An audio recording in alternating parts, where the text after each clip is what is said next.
Whole Foods moves forward with plans for its new Hyannis location. The Recreation Department releases its fall lineup of activities, and the Barnstable High School football season kicks off tonight. These stories on this episode of Barnstable Today. It's Friday, September 6th, 2013. I'm Sarah Mannel.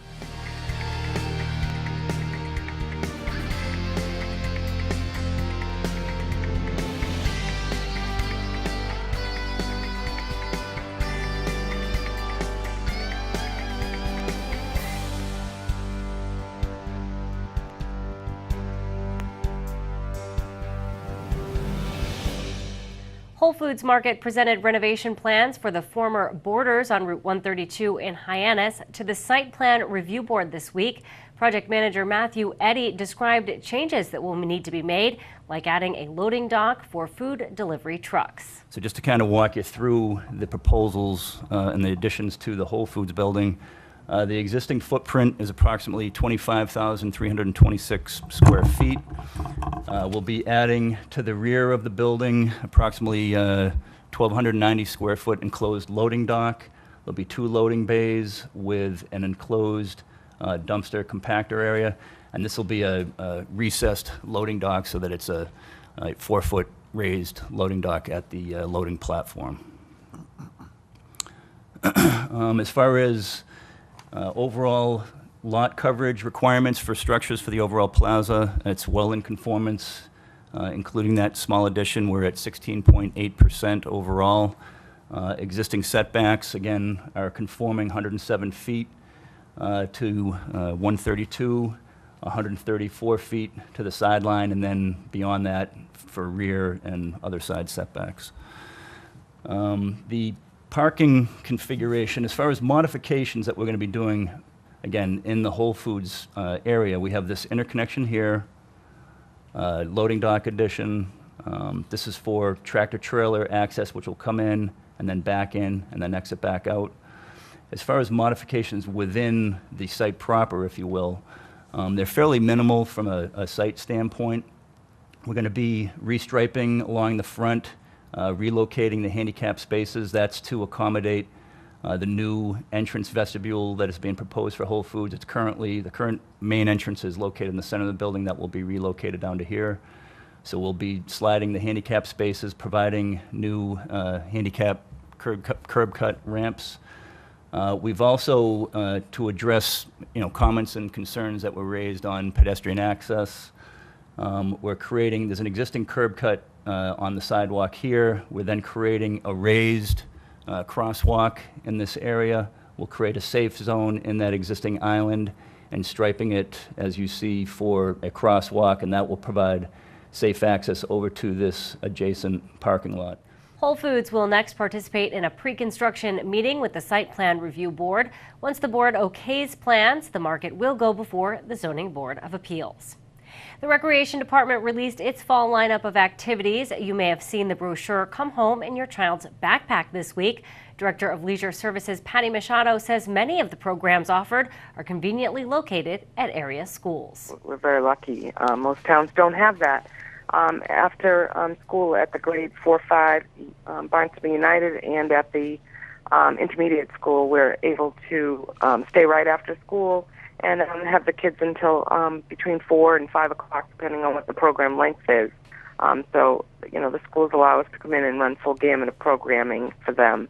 And it makes it very convenient for parents. And it also gives the activities that the kids are looking for, keeping them busy, which we all want to do. That's so important for everyone. But everybody needs to take a look at that brochure this weekend and really make some decisions, because registration starts on Tuesday. And some of those programs are very limited. Archery usually fills up pretty fast. We can only take so many because we have to have certified instructors in some of our things like babysitting and that. But know that we do offer additional programming later on. It's not like this is the only time of year we offer those programs. Machado says there are many different programs available, including options for kids that may not be into sports. We want to keep the kids busy. That's our whole thing. And all of our programs have been brought to us by people in the community. They're saying, well, there might be an interest in this, so let's try it and see if it will happen. We have some science classes. We're working with Cool Kids who's collaborated with them to run a Lego class and a chemistry class. And then this year we're trying a leadership program to try and build the leaders to take over our community someday.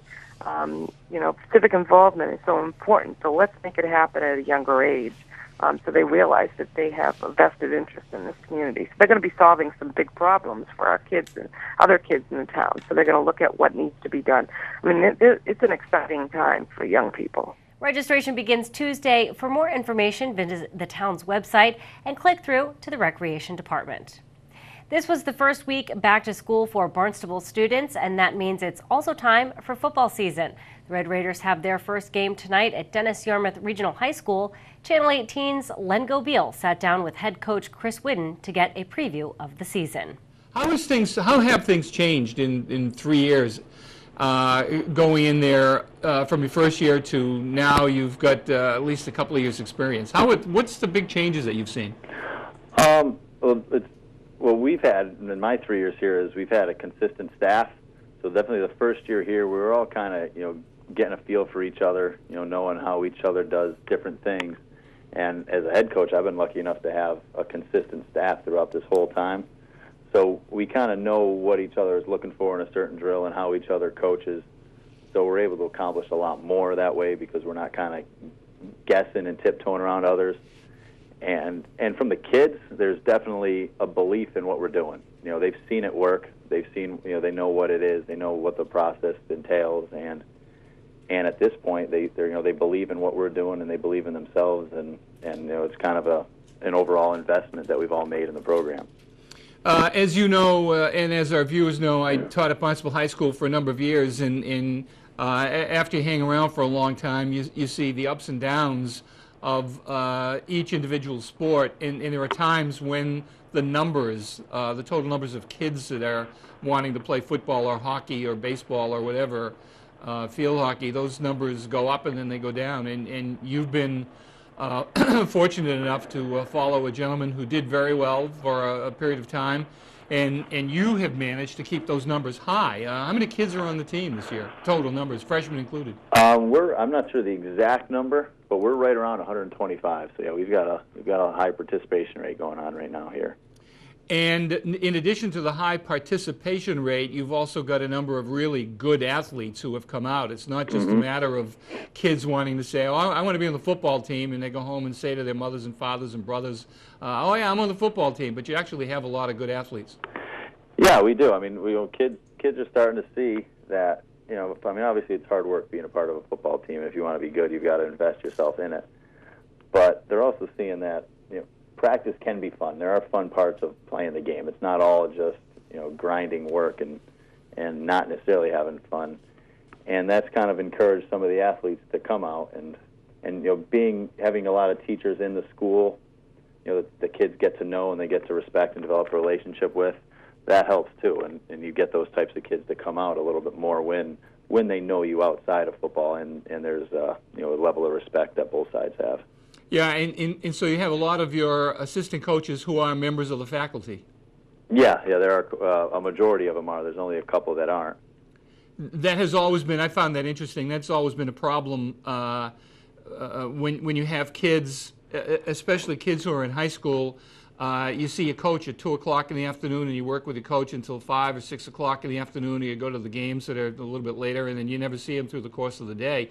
At least when you have teachers, and it's always been my philosophy, when you have teachers who are in the building, you have a chance to talk to a coach during the course of a day as time is passing and you're seeing the kids either at lunch or before school or after school. It does give the kids an opportunity to say to the coach, hey, what are we going to do today, and how can I do this better, or how can I do that better? So it's always more efficient to have people who are in the building helping you out. Yeah, no, it definitely makes a difference when you get to know the kids outside off the field, and even the coaches that don't work here. I mean, me and a couple of the other coaches work the scoreboards at basketball games, and you'll see a couple of the other coaches coming to watch some of our kids play basketball. And my offensive coordinator cuts hair, aside from coaching, so he cuts a lot of the kids' hairs, so they see each other outside of school, which definitely helps build the program. If you want to head out to support the Red Raiders tonight, the game will be held at Dennis Yarmouth Regional High School at 6.